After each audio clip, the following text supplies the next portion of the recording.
talk about what the Chicago Bulls should do with Lauri Markkanen. What is going on, y'all? Fast Sports Talk back at it with another video talking, of course, some NBA to talk about the Chicago Bulls. So if you're a Bulls fan, hit that big red subscribe button down below. Make sure to follow me on all my social media platforms, guys, and hit the bell icon so you are indeed notified every time I drop a new video. Okay, so you obviously see the title here. We're talking about Lauri, and here's what we're talking about, okay?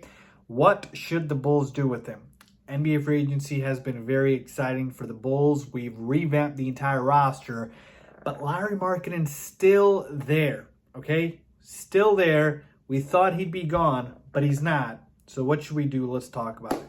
So as we all know, the Bulls made a ton of moves in free agency thus far. If you have not seen them or heard about them, go and check out my videos. I've got everything covered, right? We signed point guard Lonzo Ball. We signed DeMar DeRozan. We signed and traded for those guys, but you get my point. We signed Tony Bradley. We signed Alex Caruso. The entire roster has gotten revamped here. But Lauri Markkanen's still here. And Lauri Markkanen was a guy who was in a lot of rumors, a lot of reports talking about how the Bulls would sign and trade him. And fun fact, it's not fun. I don't know why I said fun fact. It's actually an unfun fact, if that's a word. In the sign and trade for DeMar DeRozan, everybody, including myself, expected Lauri Markkanen to be the guy that the Bulls were going to give up in the sign and trade. And that would have been perfect because that would have meant we kept Thaddeus Young, who right now would have been the projected starting power forward. As of this moment, because of that trade in which Thad Young ended up being included, the starting power forward is Patrick Williams. Now, I like Patrick Williams. I just don't think he's ready to be a 4 at this point. Could he play it? Maybe. But I would prefer it to not be Patrick Williams and be somebody who's more of a natural 4. Thaddeus Young was perfect for that role. Perfect. I'm not saying Patrick Williams is going to flop in it. All I'm saying is I feel like I would be more comfortable with somebody else that is more comfortable with the role itself, right? So Thaddeus Young would have been perfect, right? Perfect guy in that role. But guess what happened? Lauri Markkanen basically told the Spurs that he had a number in mind for what he wants to get paid, and the Spurs were not meeting that number. So Lauri Markkanen over here, who's regressed 3 years in a row, he's regressed, is demanding a lot of money. And the Spurs said they couldn't afford it, so they didn't want Lauri in the sign and trade. And so we had to include that.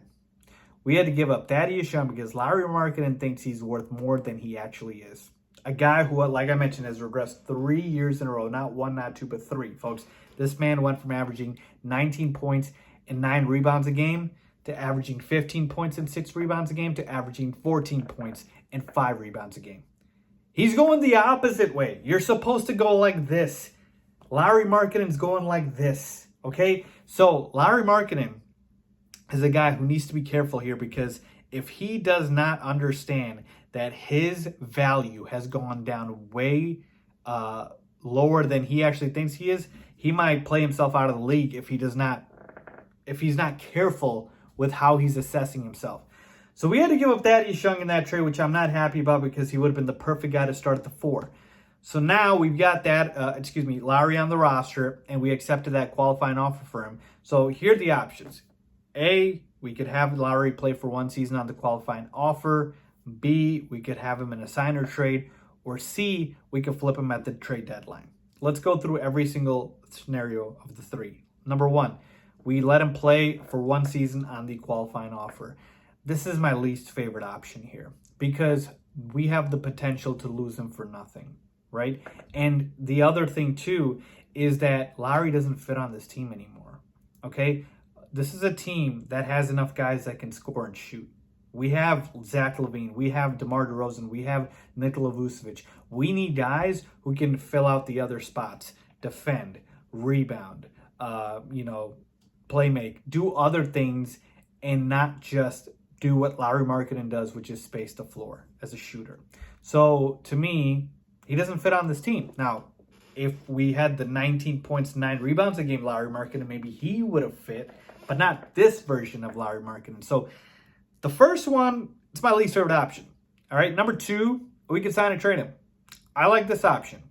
I had put this idea out on Twitter. By the way, follow me on Twitter because I tweet a lot about, would you give up Lauri Markkanen, Kobe White, and Patrick Williams in a sign and trade for a guy like a Pascal Siakam maybe? The Raptors are rebuilding. Maybe they look to move him.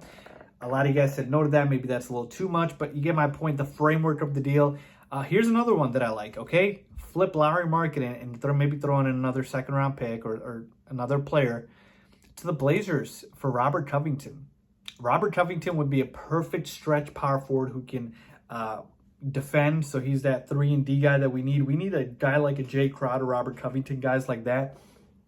And I would trade Lauri right now in a kind of trade for Robert Covington. Now, why would the Blazers want him? Because they just lost Enes Kanter and they lost Zach Collins, so their front court depth is compromised. And hey, maybe they can revitalize Lauri in his career. Maybe he needs a new team at this point. So a sign and trade, again, the big name out there, Pascal Siakam, a much smaller move, but just could be as impactful, Robert Covington. I would love that.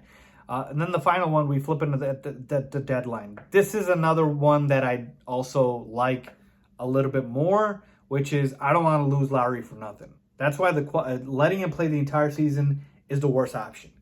All right? Let Lauri play if you're going to, but flip him for something. I need something back for Lauri Markkanen. That's the whole reason you accepted the damn qualifying offer, or else you should have declined it because you would have lost him for nothing this season. All right? So to me, in order, sign and trade Lauri, then I would flip him at the deadline if you can't find somebody, and then finally let him play out the year. So to me, that's what I would do with Lauri Markkanen at this point. I'm still hopeful we do sign and trade him, but folks, I just don't see him as a good fit on this roster. I really, really had high hopes for this guy, but it looks like not only is he not willing to put in the work and get better, but he also overvalues himself and thinks he's worth more than he actually is, or he'd be in San Antonio right now and we would still have Thaddeus Young. So let me know what you guys think, man. What should the Bulls do with Lauri Markkanen? Leave a comment down below if you agree or disagree. As always, thanks for watching.